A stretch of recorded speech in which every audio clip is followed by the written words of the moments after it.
Hey everybody, happy Friday. Welcome to another edition of our virtual coffee hours. I'm State Senator Mallory McMorrow. Today's is Team USA edition. It is the start of the Olympics. I am very excited, especially after they were canceled last year and just so many badass women competing in the Olympics this year, including a bunch of moms who are supporting each other.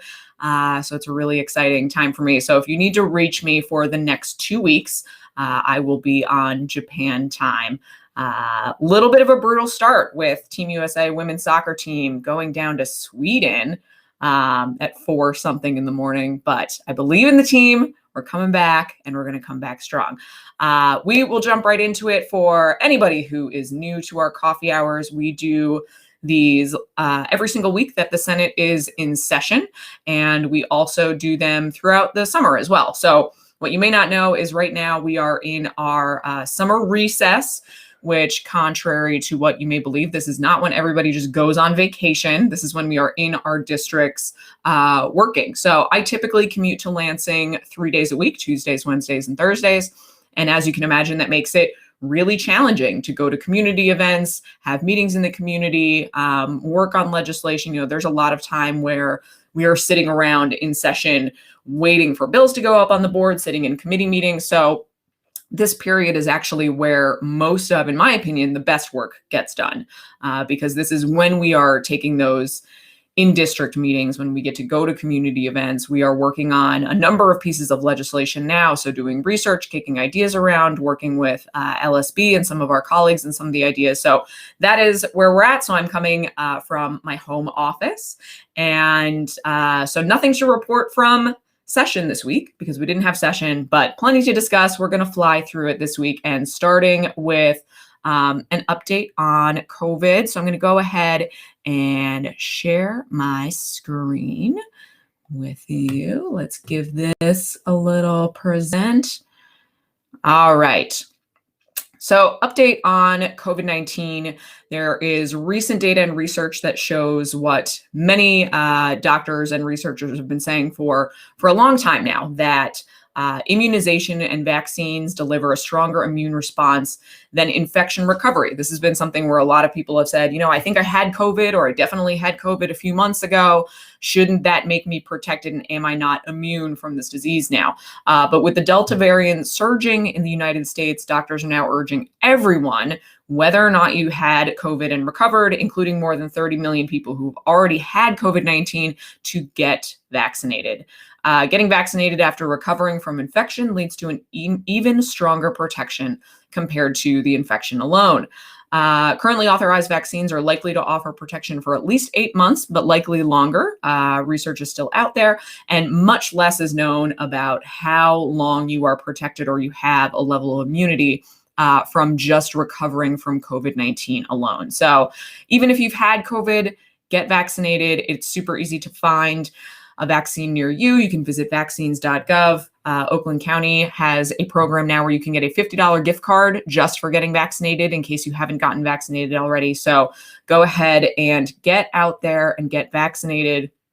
And then just some more data that's coming in now that the vaccines are widely available and so many people have gotten vaccinated. A staggering 99.5% of those who are being hospitalized and still dying from COVID-19 are those who are unvaccinated, which is a huge indicator for how effective the vaccines are. And it actually tracks really, really strongly with the efficacy rates that we heard of the vaccines, particularly the Pfizer and Moderna vaccines, at 99% effective rates. And we are seeing that play out in hospitals. So there are still people being hospitalized, still people dying from COVID-19. And what we're seeing right now is this is preventable. We're at a place where, unlike we were last year in the midst of the worst of the pandemic, when we did not have vaccines or preventative measures, that this is a preventable virus now, but it requires people getting vaccinated and getting vaccinated for those who can't. So we know that anybody under 12, anybody who has kids, anybody who is immunocompromised cannot get vaccinated. And as we make our way towards fall and getting schools back open and kids back in schools, it is critically important for people to get vaccinated. And we're starting to see quote, two Americas, where those who are vaccinated are able to be out and about. And one of the things that I was talking to an expert about this week, this doesn't mean that getting vaccinated will completely prevent you from contracting COVID-19. There are still those breakthrough cases that you may hear about. That is to be expected. Just like when you get the flu vaccine, you might actually get the flu. But what the vaccine is going to make sure you have is protection against hospitalizations and deaths. So while you may get it, the impact of getting that virus, contracting the virus, is going to be significantly lower than for those who are unvaccinated. And the rates of you contracting the virus when you're vaccinated are very, very low. We are continuing to see data that shows that the Pfizer and Moderna vaccines are effective against the Delta variant as well, and some of these new variants that are forming. But the more virus that there is out there, amongst unvaccinated people, when it starts to transfer, it can mutate and mutate again. So by getting as many people vaccinated as possible, we are stopping that virus from changing, from mutating, and from becoming more dangerous than it already is. So once again, go get vaccinated. Those who are finding themselves in the hospital are almost entirely unvaccinated. So this is preventable, and we can do it together. Now, if that wasn't enough, Michigan, in case you haven't noticed, is having a particularly bad mosquito year. So if you are out outside, especially in the early evenings or when it's damp, you might notice a bunch of those guys around. MDHHS announced just this week that mosquitoes in Bay, Oakland, and Saginaw counties have tested positive for Jamestown Canyon virus, or JCV. Most cases of JCV happen in late spring to early fall. Initial symptoms can include fever, headache, and fatigue, but in rare cases, it can cause severe disease in the brain and or the spinal cord. So it's very, very serious. So MDHHS has put out recommendations to all Michiganders to apply insect repellent that contains an active ingredient DEET or other EPA-approved products to any exposed skin or clothing when you're outside. Wear light-colored long-sleeve shirts and long pants when outdoors. I know it's hot and humid out there, but the more skin that's covered, the more protected you are from mosquitoes. Maintain window and door screenings to help keep those mosquitoes outside. Don't let them into your house. And empty water from mosquito breeding sites around the home, such as buckets, unused kiddie pools, old tires, and similar sites where mosquitoes may lay eggs. So any standing water is just a breeding ground for these little suckers, literally and figuratively. So make sure to clean any of those up. All right. So our updates from the Capitol. Like I said, we didn't have session this week, so we are on our in-district work period. We are going out in the community, and we have a new mailer that is in your inboxes, or there is a digital version online, but wanted to walk you through what's in it. We love sending out mailers that are what I like to call servicey, that give you information that you may not know, to give you more access to understand how the legislature works. So in this issue of the mailer, we walk through the state budget process. So this is what we should be doing throughout the summer. The appropriations committees are meeting to discuss the budget, and the budget is due constitutionally on October 1st. However, we passed legislation a couple of years ago to move the budget forward to be due July 1st. Obviously, we are past that deadline and we're not finished with the budget yet, but we've had a ton of people in the past who have had questions about this process. Some of the most frequent questions are, what about their lottery money? I thought that all went to schools. So there's a bunch of resources here, and Liz from my team will drop a link to the digital version as well. So if you have these questions about the budget, we're happy to do kind of a budget 101 as we get into the fall and we're closer to the final budget to talk through how the budget works. But all of this information is public. So we have a number of links on our mailer, and they'll be dropped into the chat so that you can see that link yourself so that you understand the budget process. But right now we are in that appropriations period, and it's just ongoing. We work on the budget all year long, every year. It's a $60 billion budget approximately for 10 million residents of the state of Michigan, and want to give you all the tools you need to understand it and be able to participate in this process. In this mailer, we also talk about gerrymandering. So gerrymandering is the process of packing and cracking certain constituents into districts. You may notice Michigan's legislative and congressional districts are often very strangely shaped. They kind of arc up and around, and look like salamander sometimes, and Michigan's congressional and legislative districts were actually ruled unconstitutional in a lawsuit a couple of years ago.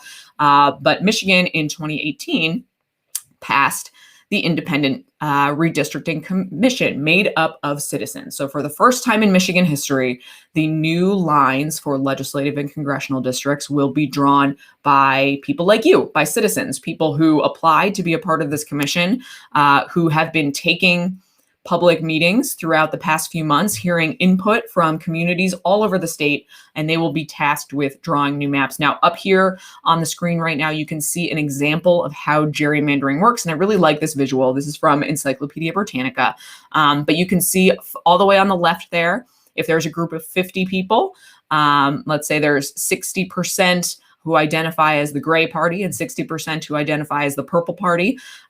Fair lines would be proportional with that population, right? So it doesn't mean 50-50 necessarily, but it should be representative of the people who live in a certain area or community. So you can see a fair way to do it would be 3 gray, 2 purple. There's different ways to break up those lines in that area. So you still get 3 gray, 2 purple.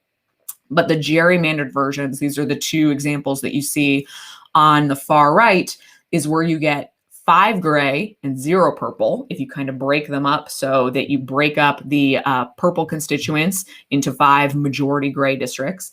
Or on the far right, this is what you see oftentimes in our legislative districts, where they kind of sneak up and around and all over the place. And it's intended to give one party outsized influence over the other. And both parties have done this around the country. So this is something that has existed in our country for over a century now, this process.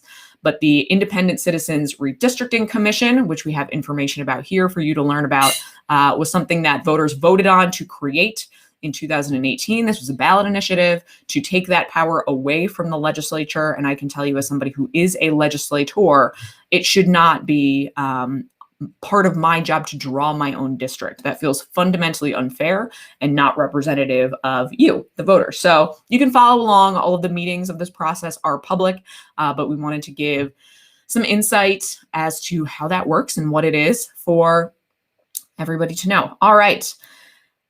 The last thing in the legislative review before we jump into good news, this is a preview of the good news, but I wanted to provide an update. We know there has been a lot of flooding over the past few weeks, especially in Metro Detroit here. You know, Royal Oak was hit hard in 2014. Luckily for most people, the flooding wasn't as bad this time around, but we saw, you know, record flooding in Dearborn, in Detroit, multiple times over the past few weeks, where, you know, highways are flooded, basements are flooded. Even though I say most people in Royal Oak and our communities weren't affected, I did see a neighbor down the street who clearly lost everything in their basement, who was getting things cleared out just this past week. So we know that this is a serious, serious issue. And we know that these extreme weather instances will continue to happen and will continue to happen more frequently due to climate change. And that we not only have to put forward legislation and plans to address climate change head on, but also to make our infrastructure more resilient. We have to accept the fact that these weather instances are going to happen more frequently, these weather events, and plan appropriately. So while we don't have the bills up yet, I wanted to share with you that Senators Chang, Ollier, Bayer, Irwin, and myself are working on a infrastructure resiliency bill package. We've been working with stakeholders, experts throughout the past few weeks, and we hope to announce what those bills may look like later on this summer and into the fall. But, you know, this is something that I think about often, you know, especially as we see Michigan make national news for these weather events happening. But that's on the radar, and we will share more once we are further along in the process so that you know what's in those bills, how you can follow along, and hopefully we can move something in Lansing that will provide a solution on what I believe we need a 2-prong approach. One is obviously addressing climate change. We need to mitigate the effects of climate change. But just doing that isn't going to solve the issues that our infrastructure was not designed for the frequency of these events that are happening now. So that's what we're thinking about is that second piece of how do we modify, how do we think about reimagining all of the plans we've put in place. We can't build and maintain infrastructure the way that we always did, and hope for the same result, because it's not the reality that we live in right now. All right, with that, getting back into our good news section, my favorite part of our program. Let me click back here. All right, first up in good news this week, a local Troy High School senior and Eagle Scout is hosting a chili cook-off to benefit the Special Olympics of Michigan. The Great Bowls of Fire, awesome name, chili cook-off, is going to take place this Sunday, July 26th from 12 to 3 p.m. The proceeds for the event will help fund a day of hockey where individuals will be able to learn how to ice skate, play hockey, and learn CPR. And I always love when it is young people in our community who push forward events like this. So I really wish I was tasting the chili, but congratulations on the chili cook-off and for hosting this amazing event to benefit the Special Olympics and create this opportunity for Michiganders.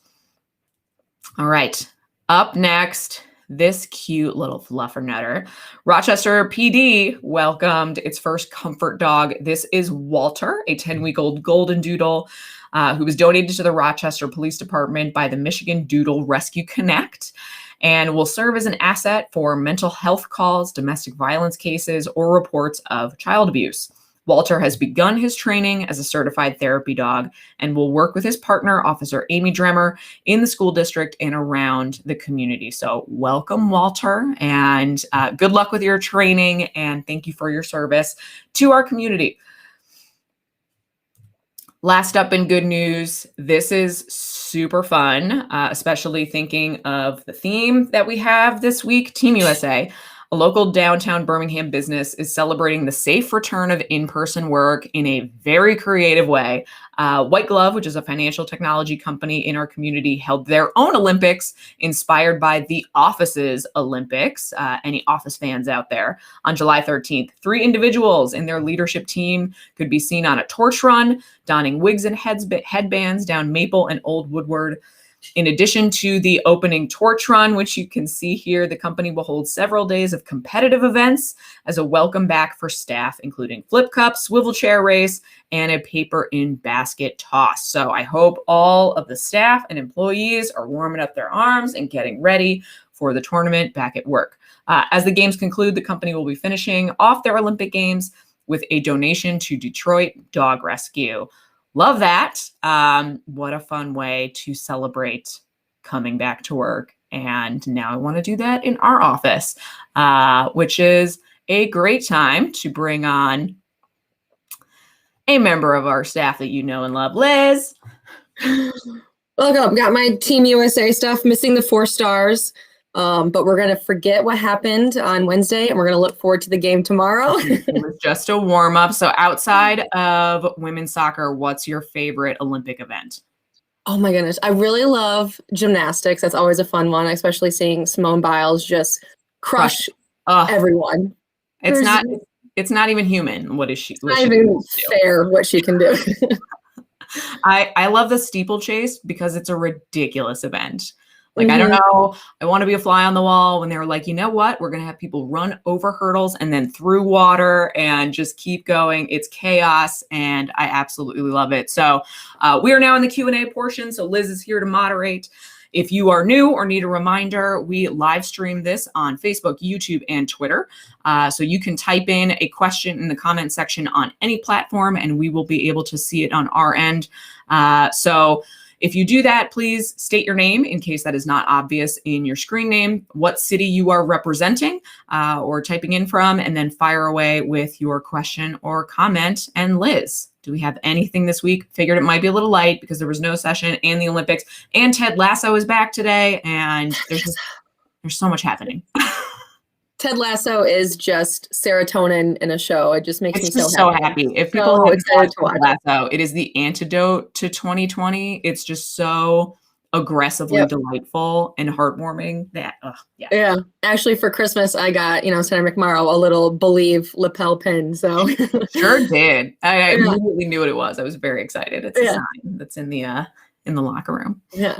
Well, I think people might be really celebrating the Olympics and looking forward to the weekend because I don't see any questions right now. So Well, I don't blame anybody. So anybody watching this live or after the fact and we replay it, if you do have any questions for our office or something you want us to address in a future coffee hour, you can email us at senate.mcmorrow@senate.michigan.gov. But other than that, we will let you go. Enjoy your weekend. It's going to be a wet one, so stay dry.